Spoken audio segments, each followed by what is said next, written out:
alihi wasahbihi. Bapak dan Ibu jamaah yang dirahmati oleh Allah Subhanahu wa taala.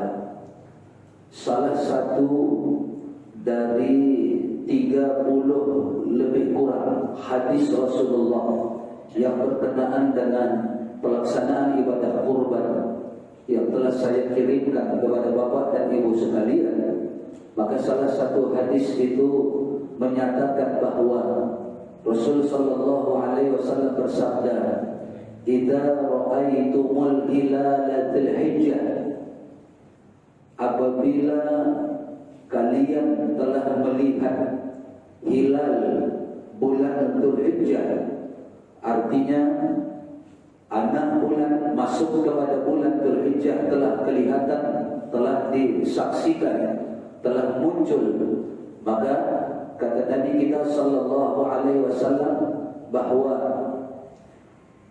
idza arada ahadukum, orang-orang yang berniat, bermaksud, aroda, berkeinginan, ayyudhi, untuk melaksanakan kurban pada bulan Dzulhijjah itu, pada tahun itu, maka kata Nabi kita sallallahu alaihi wasallam, falyumsik, hendaklah dia menahan dirinya, an awwalihi, untuk tidak memotong kuku-kukunya, wa an ash'arihi, dan tidak menggunting atau memangkas rambut-rambutnya. Ini hadis Nabi kita sallallahu alaihi wasallam.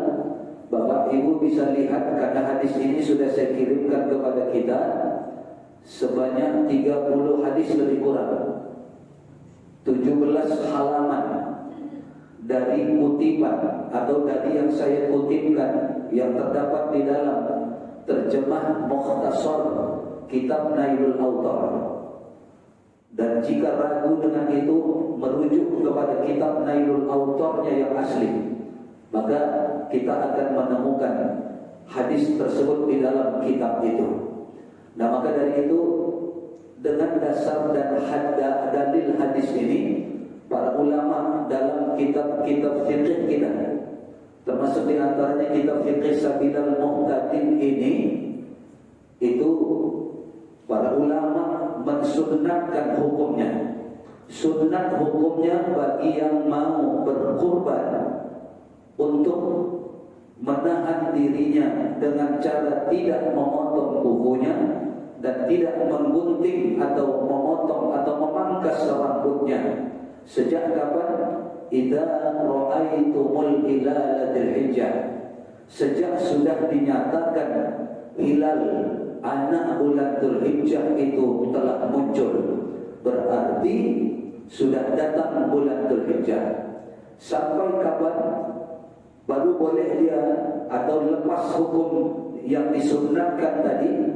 Maka setelah hewan kurbannya disembelih, maka kembali diperbolehkan untuk memotong kuku dan menggunting atau memangkas rambutnya. Tadi disampaikan oleh Bapak Ketua Masjid, apa manfaatnya? Para ulama menyatakan hikmahnya adalah agar lebih banyak anggota tubuh kita nanti ikut menjadi saksi ketika kurban kita itu disembelih. Karena dalam tempo 9,5 hari itu kuku sudah akan muncul di tangan dan kaki kita. Rambut pun dalam tempo 10 hari insya Allah sudah bertambah sedikit panjangnya. Walaupun ada kita yang 3 pekan baru pangkas, ada yang 1 bulan, bahkan ada yang lebih 1 bulan. Nunggu gajian dulu baru pangkas. Ada yang seperti itu. Nah, maka kita diingatkan, kalau andai kata besok 1 Dzulhijjah, hari ini terakhir, potonglah jika ingin kita potong, dan pangkaslah jika kita ingin kita pangkas. Nanti dia muncul mulai nanti malam, biarkan dia 10 hari. Artinya semakin banyak dari bagian anggota tubuh kita ini nanti yang akan menjadi saksi penyembelihan ibadah kurban kita tersebut. Kalau nanti malam hasil sidang isbat menyatakan besok 1 Dzulhijjah, tapi kalau hasil sidang isbat nanti malam menyatakan besok masih tanggal 30 Dzulhijjah, maka malam Jumatlah masuknya tanggal 1 Dzulhijjah, jatuh pada tanggal 1 Juli tahun 2022. Sebaiknya ini kita amalkan karena tuntunannya dari hadis Nabi kita sallallahu alaihi wasallam, dan hukumnya disunnahkan oleh para ulama-ulama kita, oleh para imam-imam fiqih, terutama di dalam madhab kita, madhab Syafi'i, bahwa itu bahagian dari kesunnahan yang disunnahkan hukumnya dalam prosesi pelaksanaan ibadah kurban kita. Kemudian kita juga disunnahkan untuk melaksanakan ibadah puasa sunnah di bulan Dzulhijjah itu, terutama bagi kita yang masih punya kemampuan, yang gemuk-gemuk inilah, ya, terutama yang gemuk-gemuk. Jangan sampai yang gemuk-gemuk gak puasa. Kenapa? Nanti jadi contoh teladan bagi yang kurus-kurus. Dia bilang nanti bapak itu gemuk aja gak puasa, apalagi kita, cocoklah kata dia. Maka dari itu disunnahkan kita berpuasa. Kalau ada jamaah yang mampunya cuma 1 hari, karena memang fisik yang sudah mulai melemah, maka sebaiknya yang dia pilih 1 hari itu nanti gunakan saja untuk puasa pada tanggal 9 Dzulhijjah. Kalau mampunya 1, itulah puasa sunat Arafah. Lalu ada yang masih berlebih kekuatannya, saya mampu 2 Ustaz. Kalau mampu bisa 2 hari, siapkan itu 2 hari itu untuk tanggal 8 dan tanggal 9 Dzulhijjah, puasa tarwiyah dan puasa Arafah. Puasa tarwiyah itu artinya ketika jamaah haji itu bergerak meninggalkan kota Makkah menuju pada Arafah, ada mereka yang tidak langsung kepada Arafah, tapi mereka lewat dulu ke kota Mina. Lewat ke kota Mina itulah yang disebut dengan amalan tarwiyah namanya. Baru kemudian tanggal 9 disebut puasa Arafah, karena jamaah haji pada hari itu sudah berada di padang Arafah. Jadi dari kota Makkah berjalan, ya, berangkat meninggalkan kota Makkah ba'da zuhur. Nanti kira-kira sebelum maghrib mereka sudah melintas di kota Mina tarwiyah. Baru kemudian sebelum maghrib malam itu, malam tanggal 9 itu, mereka sudah menginap di padang Arafah, wukuf besoknya untuk di padang Arafah. Nah kemudian kalau mampu 3 bagaimana Ustaz? Kalau dia rasakan dia mau niat puasa 3 hari, maka pilih tadi tanggal 8, tanggal 9, kemudian yang satunya lagi 7 hari sisanya, 1 sampai 7 itu pilih yang jatuh hari Senin atau yang jatuh hari Kamis, supaya nempel dia kemuliaan Kamis dan kemuliaan Senin itu. Bukan diniatkan lagi jadi 2 niat, bukan. Niatnya tetap 1, tapi dia nempel secara otomatis. Bagaimana kalau mampu saya 4 hari Ustaz? Pilih yang tadi, pilih yang tanggal 8, pilih yang tanggal 9, lalu pilih yang jatuh hari Senin. Lalu pilih 1 lagi supaya 4 hari, pilih yang jatuh hari Kamis. Pasti di antara 7 hari itu, satunya hari Senin, satunya hari Kamis. Kalau mampunya 5 hari. Kalau 4 hari, kalau mampunya 5 hari bagaimana? Pilih yang 4 tadi. Arafah, tarwiyah, Senin, Kamis. Yang 1 lagi sisanya itu, yang 5 hari lagi, pilih yang jatuh tanggal 1 mulainya. Baru sisanya yang lain.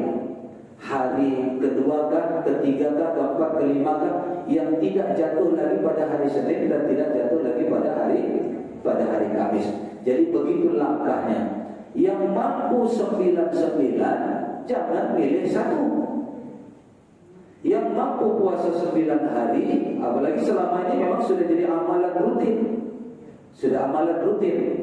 Saya walaupun bapak dan ibu sudah rata-rata di umur sebaya, saya ketemu dengan seorang bapak yang mengamalkan itu, puasa Daud 1 hari, puasa 1 hari tidak.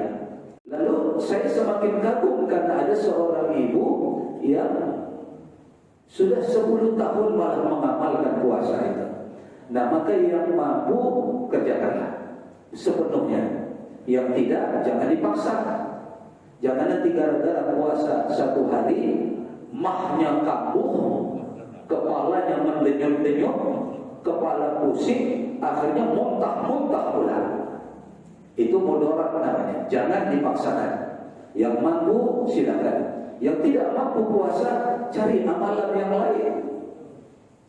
9 hari itu bersedekah, 9 hari itu banyak-banyak baca Quran, 9 hari itu banyak berzikir kepada Allah. Makanya doa kita selalu, Allahumma a'inna, ya Allah tolonglah kami. Kalau sendiri, Allahumma a'inni, ya Allah tolonglah hamba ala dzikrika, agar selalu berzikir dan ingat kepadamu. Itu doa itu sepele kalau didengar, tapi kalau dipahami dengan baik dahsyat sekali. Ketika itu kita minta agar Allah menolong kita supaya kita selalu dzikrika, berzikir kepadanya, ingat kepadanya, wa ala syukrika, dan agar kita ditolong oleh Allah menjadi hamba-hamba yang senantiasa bersyukur. Kalau tidak dengan pertolongan Allah, kufur yang datang, bukan syukur. Betapa sudah kaya rayanya, ya, betapa sudah kaya rayanya Hotman Paris Hutapea, tapi masih menanamkan sahamnya, menjadi owner, pemegang saham terbesar di beberapa diskotik, dia pemegangnya, lalu jatuh kesandung batunya. Entah dari mana datang idenya, dibuat pengumuman yang namanya Muhammad sama kalau wanita Maria, maka minum dimanapun, di diskotik Hollywood miliknya itu gratis. Bayangkan tuh, yang namanya Muhammad gratis, minum keras di tempat dia, kena batunya. Sama seperti politisi PDI Perjuangan Ruhut Sitompul, bukan Binsan, Ruhut Sitompul tersatu niat mau menjatuhkan calon presiden kita Anies Baswedan, tapi langkahnya salah, membuat memek Anies berpakaian adat orang Papua yang pakai koteka. Dia berharap agar diketawain itu Anies pakai koteka, tapi akhirnya orang Papua tersinggung dan melaporkannya polisi. Proses sudah berjalan, kena batunya, minta maaf sudah.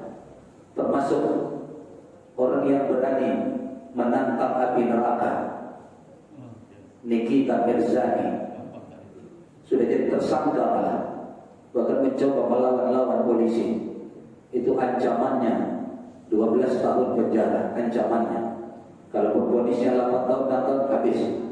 Konten YouTube dia, IG dia, Facebook dia, yang selama ini hanya membuat konten yang mengumbar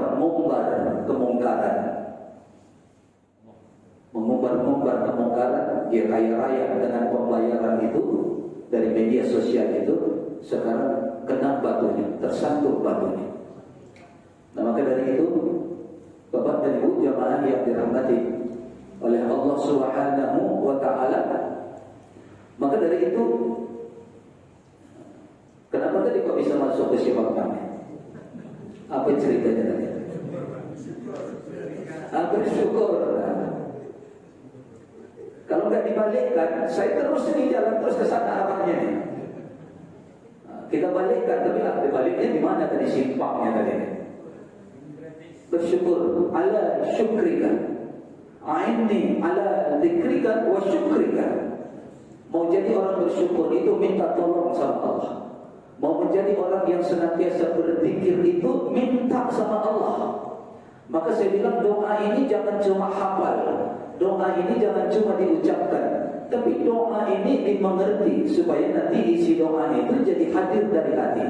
Allahumma a'inna, ya Allah tolonglah kami, tolonglah hamba ala dzikrika, agar hamba menjadi orang yang senantiasa berzikir dan ingat kepadamu, wa syukrika, dan agar hamba menjadi orang yang senantiasa bersyukur kepadamu, wa husni ibadati, dan agar hamba senantiasa dalam kebaikan ibadati, melaksanakan ibadah-ibadah kepada ibadah yang terbaik. Tengok di bulan Dzulhijjah nanti apa yang terbaik? Kurban, akikah tinggalkan dulu kalau tidak pas waktunya. Karena kemarin ada jamaah tanya sama saya, Ustaz, cucu saya lahir pas, ya, bagaimana kalau dia pas lahirnya itu akikahnya di hari raya Idul Adha itu dia berumur 7 hari. Mana yang lebih utama, akikah dia atau kurban ayahnya? Saya bilang akikah dia, karena itu yang terbaik. Akikahnya kalau ditunda tahun depan, walaupun kata orang boleh, tapi bukan yang terbaik. Sementara kurban, si ayah jadi tidak mampu ketika itu karena menunaikan akikah anaknya, sehingga dia menjadi tidak mampu. Kalau tidak mampu, gugur pada waktu itu, dan dia masih punya waktu untuk berkurban pada tahun yang akan datang. Sementara akikah itu tidak seperti itu, saya katakan. Jadi beribadah dengan yang terbaik, bukan yang penting sah, yang penting boleh, yang penting tidak masalah. Itu yang jangan. Kan ada orang yang berpikir begitu kan? Yang penting boleh, yang penting bisa, yang penting termasuk kurban. Saya masih mendengar ada di jamaah di masjid lain kemarin, kayaknya kalau dipikir-pikir nggak apa-apa lah Ustaz, nggak apa-apa lah, kita masak saja bagian dari daging kurban itu untuk pekerja-pekerja dan orang-orang yang datang ketika itu. Saya bilang betul, nggak masalah. Tapi sekarang coba pikirkan, daging siapa yang kita masak itu? Saya bilang lakukan yang terbaik. Jangan yang penting tidak apa-apa. Apalagi kalau itu apa-apa, punya siapa yang kita masak itu? Saya bilang punya pekurban kah? Oh bisa jadi Ustaz. Kalau gitu minta izin sama pekurban, jatah mereka yang kita masak itu. Kalau tidak, jangan. Sampai tadi malam, insya Allah mereka ikuti tadi malam. Saya katakan bahwa yang baik dan disyariatkan tidak diamalkan, tapi yang kurang baik dan dasarnya pun malah melanggar ketentuan yang ada, itu pula yang kita lakukan sekarang. Apa itu? Nabi membolehkan kita mengupah tukang sembelih maupun yang bekerja, upah halal untuk mereka. Tapi kata Nabi, jangan diubah dari daging kurban itu. Silakan mau diubah dengan uang, mau diubah dengan barang-barang, mau diubah dengan daging, tapi bukan daging kurban itu boleh. Jadi masjid tadi malam menyatakan tahun ini akan berusaha memberi upah untuk pekerja. Tahun depan, bahkan mereka katakan langsung kepada saya, tahun depan mulai sekarang kita ini sedekah, kumpul. 1 tahun nanti dapat membeli 1 ekor daging, 1 ekor sapi. Sapi itu kita sembelih bukan sebagai kurban, tapi sebagai sedekah yang kumpul tadi. Itulah nanti yang kita bagikan untuk pekerja. Wah, saya bilang bisa kalau kita mau. Saya katakan yang saya sampaikan ini bukan omong doang. Saya pernah menunaikannya ketika saya masih muda dulu. Muda dulu Pak Haji.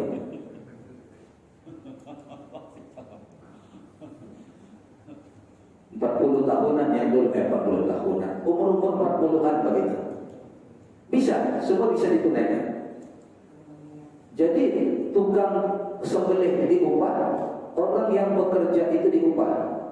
Jadi saya bilang oleh Allah Subhanahu wa Ta'ala dari lebih kurang 30 hadis yang telah saya kirimkan kepada kita melalui grup WA pengajian kita. Ada lebih kurang 30 hadis sudah, dan itu semua hadis yang berisi tentang dasar-dasar hukum dalam pelaksanaan ibadah kurban.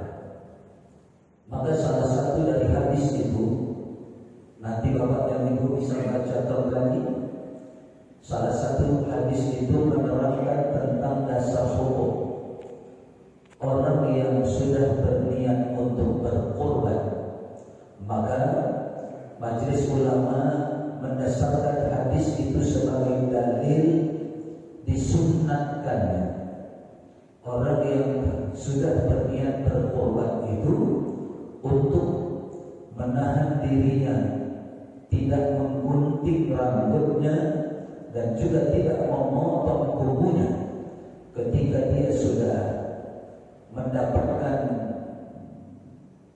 katakan penglihatan secara langsung, atau kalau tidak dapat melihat secara langsung, mengetahui ada orang yang sudah melihat hilal anak bulan masuk tanggal 1 Dzulhijjah.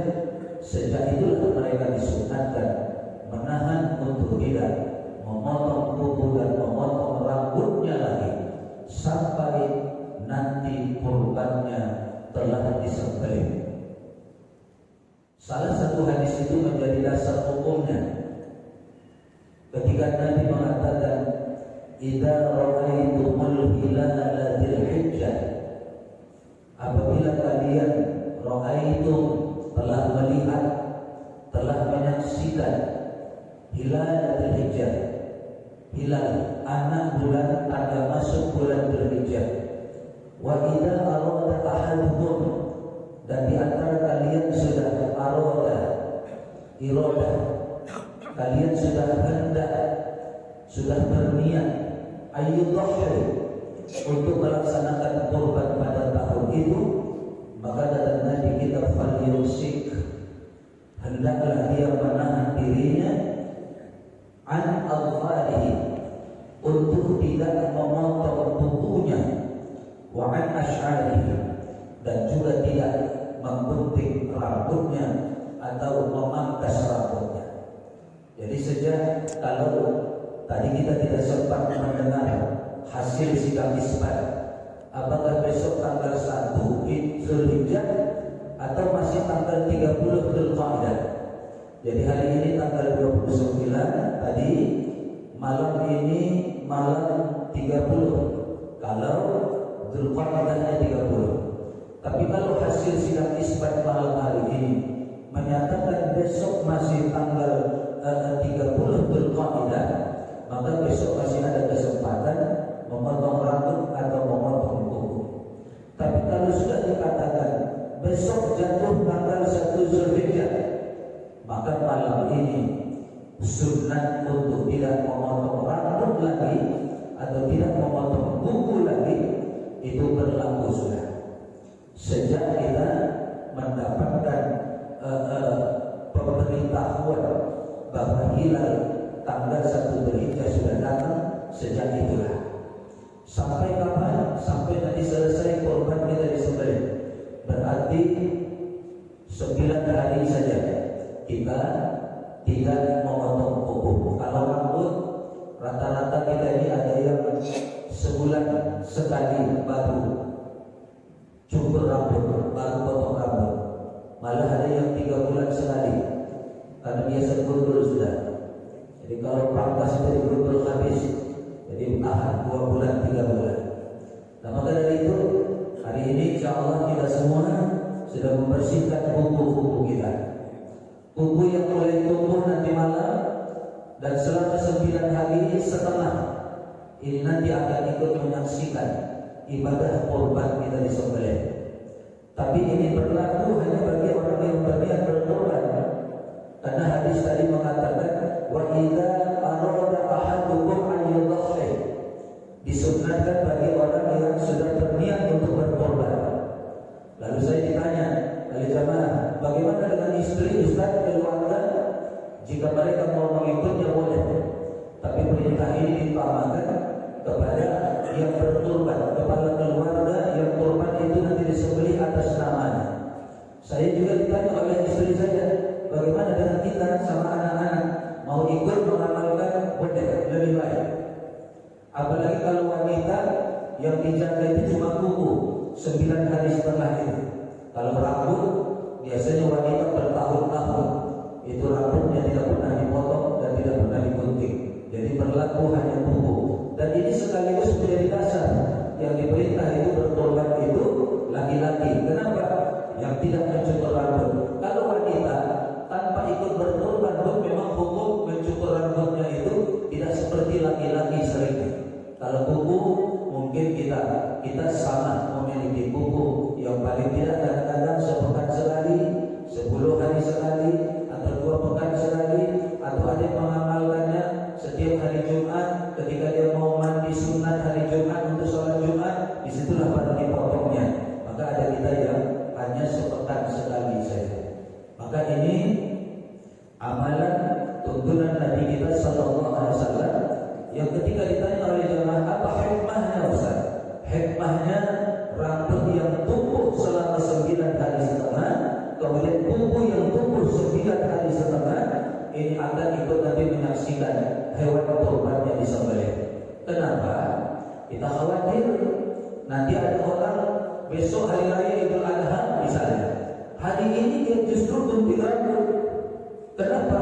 Ketika mau pergi sholat Idul Adha agar kelihatan ganteng, incelok kata orang bilang ganteng bahar. Ada yang begitu, mau sholat Idul Adha baru dia gunting rambut, baru dia cukur potong kuku supaya kelihatan. Oh tidak, kalau dia memang tidak berkorban, kita bisa tandai dari itu. Tapi kalau dia memang orang yang ikut berkorban, maka akan terlihat juga oleh kita kukunya sudah sedikit agak muncul, tidak lagi pendek tapi muncul sedikit. Kenapa? 9 hari setengah tidak dia potong. Begitu nanti habis disembelih kurbannya, barulah ini diamalkan. Itu yang pertama yang ingin saya sampaikan kepada kita, kepada ibu jemaah yang dirahmati oleh Allah Subhanahu wa taala. Yang kedua, itu disunnahkan bagi kita begitu masuk bulan Dzulhijjah, ada puasa sunnah Dzulhijjah di sana.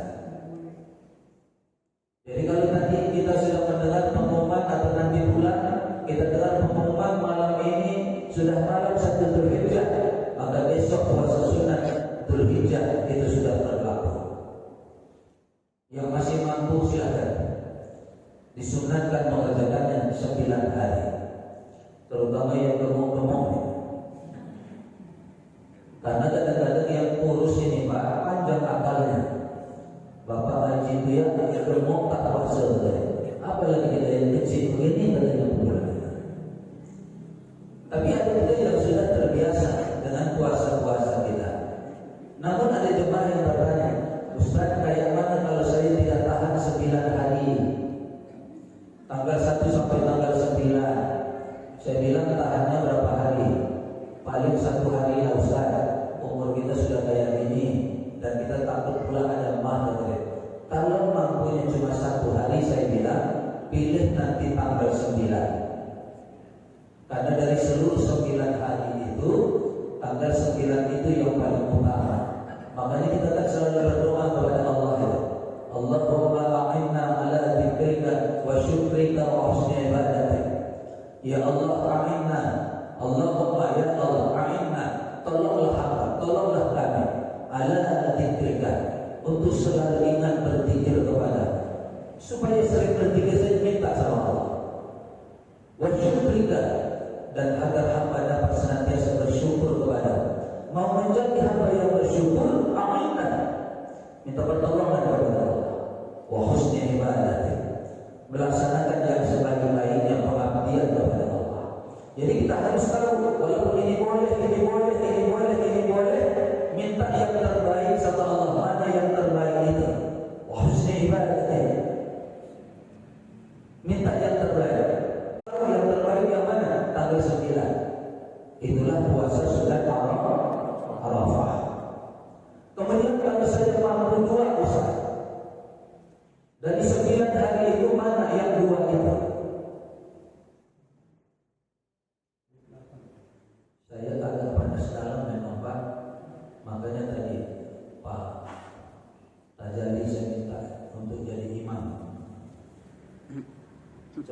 sekali rasa saya asal bicara haus, mungkin panas darah. Tapi dapat minumnya yang pakai cucuk.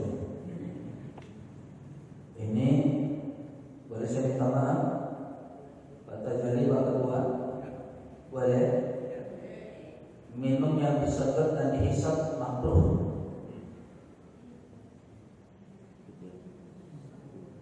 Minuman tidak boleh dihisap, minuman tidak boleh ditiup. Masih mendidih ditiup-tiup sudah. Tidak boleh. Biarkan dia turun sedikit sampai tanpa ditiup bisa diminum. Tapi malamnya terpaksa lagi hisapnya. Padahal biasanya nggak hisap ya Pak ya? Betul. Hah? Nah, Kawan. apalagi panas dalam. Ini air kaki 3 lebih bagus. Cap kaki 3 lebih bagus. Walau kaki 3-nya yang kecil, alamak lanjut ke sini apa? Siapa lagi yang belum pindah? Saya masuk ke gelas nih. Hah? Tadi ini udah. Mereka ini kami jauh. Makruh sekali apa?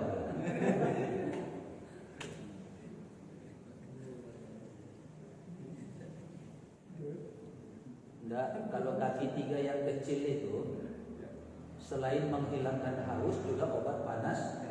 Nah, tapi kaki 3 itu pegang depan lah.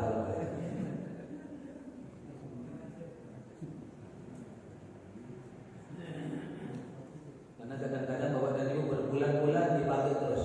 Satu hari satu malam, satu hari satu jalan, rusak juga itu. Ini pun untunglah buatan Allah. Kalau buatan Jepang udah ganti oli lagi. Kita lanjutkan. Tadi sampai puasa. Kalau mampunya 2 hari, ambil 8 sampai 9. Yang 8 namanya puasa sunat tarwiyah, yang 9 namanya puasa sunat Arafah. Kenapa namanya tarwiyah? Pada tanggal 8 Dzulhijjah itu jamaah haji bergerak meninggalkan kota Makkah menuju kota Madinah untuk wukuf pada tanggal 9. Ada mereka yang tidak langsung kepada Arafah, tapi mereka lewat Mina dulu sekejap. Perjalanan mereka lewat Mina ini, itulah yang disebut dengan tarwiyah. Jadi tanggal 8 Dzulhijjah itu puasa sunat tarwiyah namanya. Lalu jemaah ada yang bertanya, bagaimana Ustaz kalau saya mampu 3? Saya bilang, pilih yang tanggal 9 itu yang paling utama, lalu pilih tanggal 8 itu nomor 2. Lalu pilih di antara sisa yang 7 hari lagi itu yang jatuhnya hari Senin. Yang jatuhnya hari Senin. Baru kemudian kalau 4, pilih di antara yang 3 tadi sudah, sisanya masih ada 6, pilih yang jatuhnya hari Kamis. Sudah dapat 4, saya mampu 5 masa. Kalau mampu 5, yang 4 dari ambil. 9 Arafah, 8 Tarwiyah, kemudian jatuh hari Seninnya diambil, hari Kamisnya diambil. Diambil yang 5 hari lagi, yang tidak masuk ke hari-hari ini, mulailah dari tanggal 1. Derajatnya sudah sama, 1 sampai 5 kalau dia bukan hari Kamis dan hari Jumat. Subuh tadi Pak Tajali mungkin dengar, karena dia habis subuh dan baca kitab langsung ke tempat saya kuliah subuh tadi pagi. Sarapan lontong pula tadi pagi. Sedap. Karena kebetulan tadi ketua masjidnya bukan haul, mengenang hari kelahirannya ke-66. Maka nonton panas pula. Itu kata Pak Tajali, makin hebat panas darahnya. Udah dia bilang makin hebat panas darahnya, bukan kaki juga dia keluar.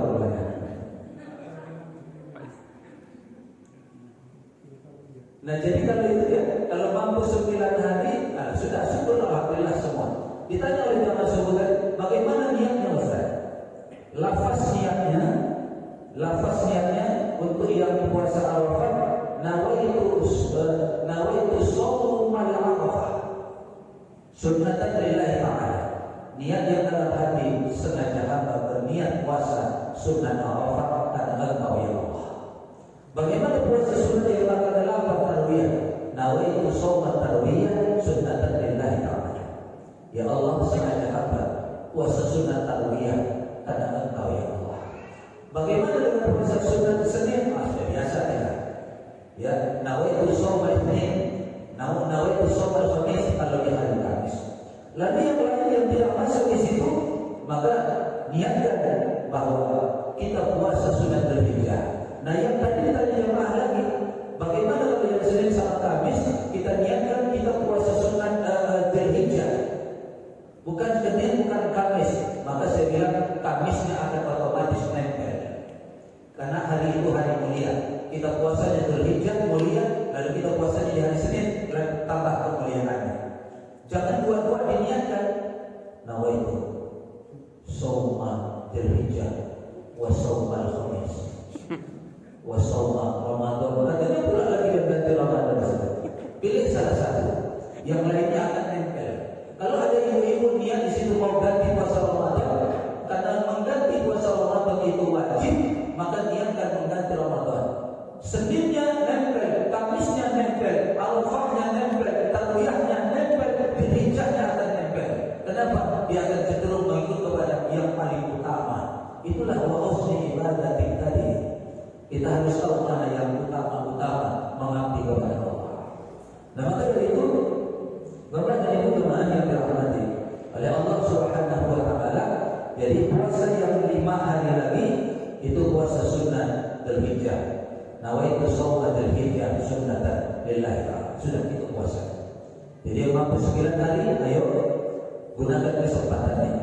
Karena belum tentu kita ketemu lagi tanggal 1 sampai 9 Dzulhijjah yang akan datang. Belum tentu kita bertemu lagi dengan Dzulhijjah tahun depan. Tahun ini mumpung ketemu, mumpung badan masih gemuk, mumpung badan masih sehat, kita gunakan dengan sebaik-baiknya. Boleh dipilih kalau tadi bisa hadir hari penuh. Boleh dipilih, bukan tidak boleh.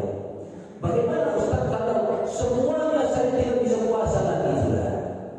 Saya bilang Ramadan saja boleh ditinggalkan, apalagi kalau puasa sunnah seperti ini. Tapi jangan ketinggalan. Orang mengerjakan puasa, kita kerjakan amalan-amalan yang lain yang tidak mengganggu kita. Kalau puasa mungkin mengganggu, karena sudah ada mah, sudah ada sakit lambung, cari yang lain.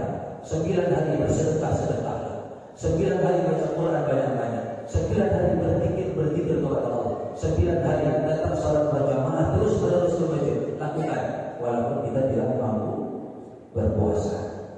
Bagaimana tanggal sebelumnya? Kita disuruh menahan diri, tapi jangan niatkan itu puasa, karena di hari itu haram puasa. 5 hari dalam 1 tahun itu haram, walaupun dia berpuasa, tapi haram. Jangan ada yang beranggapan berpikiran sendiri, masa ada puasa haram katanya boleh. Berarti dia haram sendiri. Kenapa? Berdasarkan hadis Nabi dijadikan dalil hadis-hadis itu oleh para ulama. 5 hari dalam 1 tahun itu haram puasa. Yang pertama, ketika hari raya Idul Fitri tanggal 1 Syawal, 1 hari itu haram puasa. Yang kedua, hari raya Idul Adha 10 Dzulhijjah haram puasa. Yang ketiga tanggal 11 Dzulhijjah, yang keempat tanggal 12 Dzulhijjah, yang kelima tanggal 13 Dzulhijjah. Hari raya Idul Adha ini 4 hari berturut-turut haram puasa. Kenapa? Ini adalah hari orang menikmati daging kurban. Maka jangan puasa supaya mereka menikmati hasil dari kurban yang diberikan orang kepada mereka. 4 hari batasnya. Jadi 5 hari dalam 1 tahun itu makruh puasa, haram puasa. 1 hari makruh. Mana yang makruh itu? Kalau puasa bersendiri di hari Jumat. Puasa bersendiri di hari